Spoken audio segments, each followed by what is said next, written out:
Senator, it's a pleasure to have you here. Thanks for having me. Absolutely. So this was a short session, but your caucus got a lot done. You passed several, high-profile legislative packages off the Senate floor, like emergency rental assistance, immigration enforcement, stabilizing HCMC, and gun violence prevention measures. Even saying it is a lot. To you, what were the big successes of the session? When we started this session in February, the common theme was nothing was going to get done. We had a divided legislature, it's an election year, and a lot of people thought we would really literally get nothing done. But we are responding to a moment in Minnesota, and Minnesotans are really paying a price with their pocketbooks and with their sense of safety and security, and we knew we needed to move a powerful agenda, and we did. That's the success of this story. There are lots of things that we've accomplished, and I can't wait to talk to you about them. But the Senate DFL was determined, despite some of the behavior in the House and not getting bills put together or committees just not really getting anything done, we were determined to serve the people of Minnesota, and we've done that. Congratulations on that. Thank you. Another success of the session was passing a bonding bill. It took negotiation, but were you satisfied with what got done? I'm really, really happy that we put together an agreement that moves a $1.2 billion infrastructure bill where we are investing in water and roads and bridges in local communities across the state. The backlog of projects is significant, and we're not meeting that backlog, not significantly, but we're doing a lot of work for the people of Minnesota when our economy is flagging a little bit because of everything that is happening in Washington, D.C. One thing that I was disappointed about is we didn't put enough money into lead pipes. It's something the Senate Democrats fought for all the way through. We need to replace lead pipes across the state of Minnesota. We were able to get $15 million in, but it's not nearly what we need in an ongoing amount of money to do that job. So that part is frustrating to me.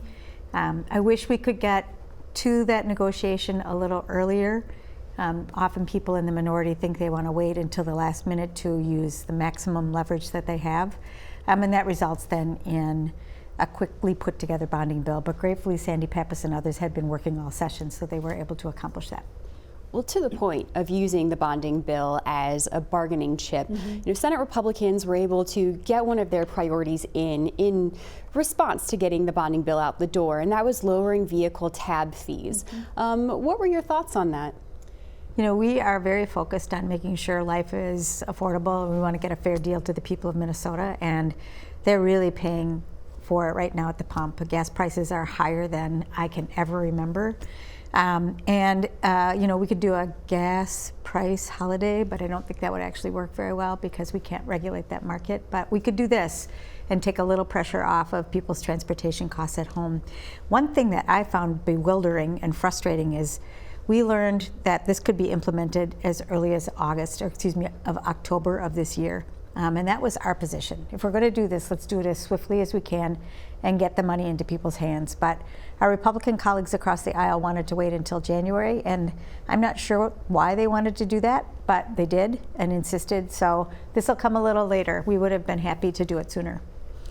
Something else that happened this session is that a lot of the work was in response to federal actions.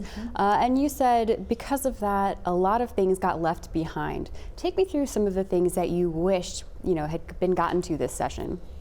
One of the things that we did in the Minnesota Senate, and we did it early, was introduce and move a package of small business relief that was in response to Metro Surge.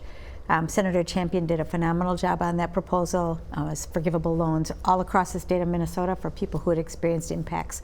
But we could not get our House counterparts, especially the Republicans, to agree to that. That is a big frustration for me. We, the Senate, had a very strong position on our response to the federal budget bill. We often call it H.R. 1. When we think about Medicaid and SNAP, we did a lot of work to try and protect those programs through this next year and a half or two as we move through the implementation of those laws. So I feel like the Senate came to this session, the Senate Democrats, ready to work.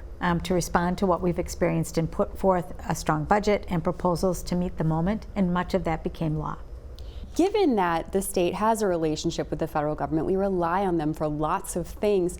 How has this session's actions impacted that relationship moving forward?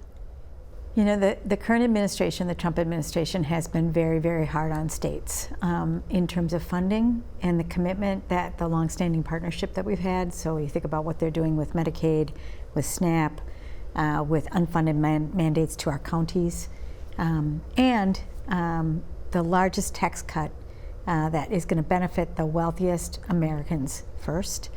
There's a lot to be concerned about over the next decade because of that action that was taken. It has really harmed, I think, the relationship.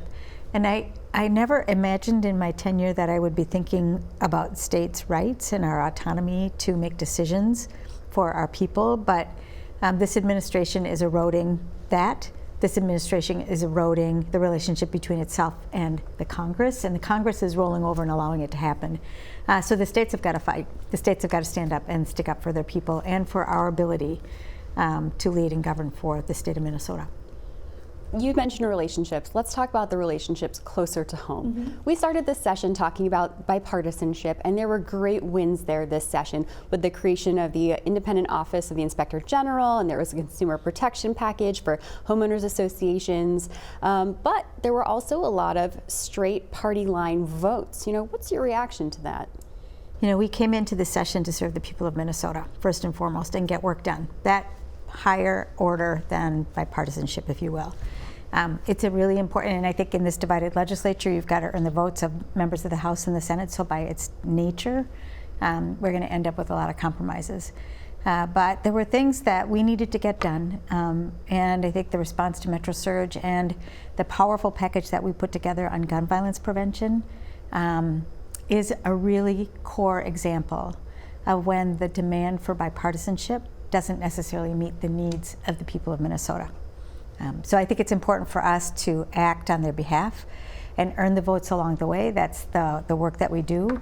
But I think the House Republicans in particular were very clear after the Annunciation shooting that they were going to do nothing around the issue of harm reduction in banning weapons of war. Well, speaking of House Republicans, you know, it seemed like the Senate really had to wait for them a lot this session. You said it was frustrating, and there were moments where your caucus called out the House GOP specifically, like voting on affordability and those gun violence prevention measures. Is there a way around that, or is it just how the system works? Oh, no, I don't think this is how the system is meant to work. I think the tie in the House, which was delivered by the voters, so I respect that, has become perhaps a blanket over the disagreements that rest underneath that. And when committee chairs, committee leads can't come up with anything that they agree on, so they do no work, that is a real disservice to the people of Minnesota. And it was hard for us to line up the Senate work because we moved things in every one of our committees and brought that to a negotiation with the House. But there were significant pieces of the work that we brought that had no counterpart. There was nothing there to meet up with. And we were left in a place of having to try and figure out how to put together a negotiation with a partner that was just bringing nothing at all. That's frustrating, but that's not how the system is meant to work, not in our two-chamber system. Would you say that that gridlock caused so many of those bills to seemingly cross the finish line in those last few minutes of session? You know, I think it is important to remember that legislation is meant to go slowly and it's meant to be methodical. So the things that we passed, from my perspective where I sit in the Senate, were things that were heard through many committee hearings over the course of the session. That's the way it's supposed to be. Hear the bills, hear the proposals in the various committees. They come to the floor, we take a vote, and we take that into a negotiation. When you don't have a partner in the other chamber that is doing that, it makes things seem unbalanced. But in the Senate, what we moved on that last day was the fruit of the work that we've done all session. There was criticism on the floor that some of those quick turnarounds on those last few days of session didn't allow members to fully review that material. Do you think those concerns are valid? You know, I think that, again, I will say we moved things through in a very methodical way. So when you think about a tax bill, and we had a tax bill that had come out of committee, and it was there for everybody to see. We've got to do our homework, right? If we wait until something comes to the floor and we haven't done our homework to understand what's there, that's a problem for individual members, but not necessarily a systemic problem. You've also said that the system is broken in regards to how those end of session deals are made. Tell me more about that. I think In the last 8 to 10 years, we have relied way too much on a negotiation that happens in a cabinet room and not in the conference committees. And I, as a creature of this place before I ever ran for office, and understand the value of a public conference committee with subject matter experts that are negotiating the final efforts by the legislature. We've got to move back in that direction. Too much is happening behind closed doors, and I don't like that. That's broken. Elections are coming, so do you think there's an opportunity to change this for next session? I do. Okay, so the work is over for now because session is over, but then again, is it ever really over? We know that certain items will be progressing during the interim. Can you talk to me about some of those? I'm already starting to think about both procedural rules, changes that I'm interested in, but also the policy that we need to think about, especially around healthcare. We were able to stabilize HCMC, one of the most important pieces of work that we have done this session. It is a statewide asset. If you're in a traumatic accident or in a terrible fire, you're going to get your care at HCMC. It doesn't matter where you live. We need to preserve it, and we took a really big step in stabilizing it, along with rural hospitals that are also in distress because of the federal action last July. We have got to come up with a new mechanism or new means to make sure our hospitals stay open across the state of Minnesota. The federal government and the Congress took away a lot of those tools when they passed that bill last July and sent so much money to the wealthiest Americans. We've got a really difficult job in front of us, and that'll be part of this summer's work. Well, as we mentioned, election season is upon us. Yeah. So are you excited? How are you feeling about that? I'm very excited about election season. It always feels like a fresh start. It's a new opportunity, and Minnesotans get to tell us the direction they want us to go with their votes. So I'm ready for it. Okay, Senator, thank you so much for your time. You're welcome. Thanks for having me. Absolutely.